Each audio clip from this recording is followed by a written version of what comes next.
কথা সচরাচর সব মাহফিলে আপনারা শুনবেন না, কারণ আমার দেশে জাকাতের ওয়াজ সবচেয়ে বেশি কম হয়, জাকাত সম্পর্কে অনেকের ধারণাও কম, জাকাতের কনসেপ্টটা অনেকে বুঝে না।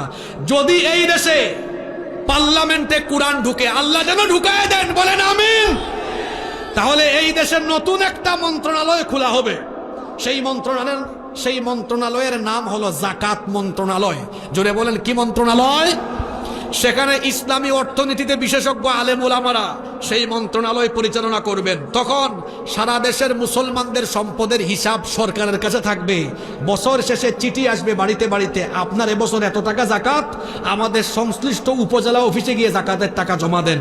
এইভাবে মনে করেন সারা দেশ থেকে এই বছর যদি সরকার 1,40,000 কোটি টাকা, মাত্র অল্প টাকা, এর চেয়ে বেশি টাকা জাকাতের উঠবে, আমার ব্যক্তিগত গবেষণা আছে 1,40,000 কোটি টাকা। আমার সাথে বলেন 1,40,000 কোটি টাকা যদি উঠানো হয়, এরপরে বাংলাদেশের 64টা জেলা থেকে বিভিন্ন এলাকার বেকার যুবকদেরকে ধরে আনেন, মোট 70 লক্ষ যুবককে আনেন। কত লক্ষ?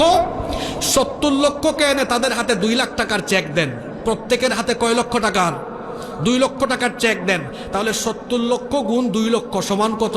140,000 কোটি, মানে 1,40,000 কোটি টাকা। তাহলে বলেন তো এই ফর্মুলায় ইসলামী সরকার 1 বছরে কত লক্ষ বেকারকে বেকারত্ব দূর করলো? কথা বলেন না কেন? এইভাবে যদি, এই পদ্ধতিতে যদি 10 বছর এই ফর্মুলা চলে, আপনারা যশোরের মানুষ বলেন, এই বাংলাদেশে কি একজন গরিব মানুষ থাকবে?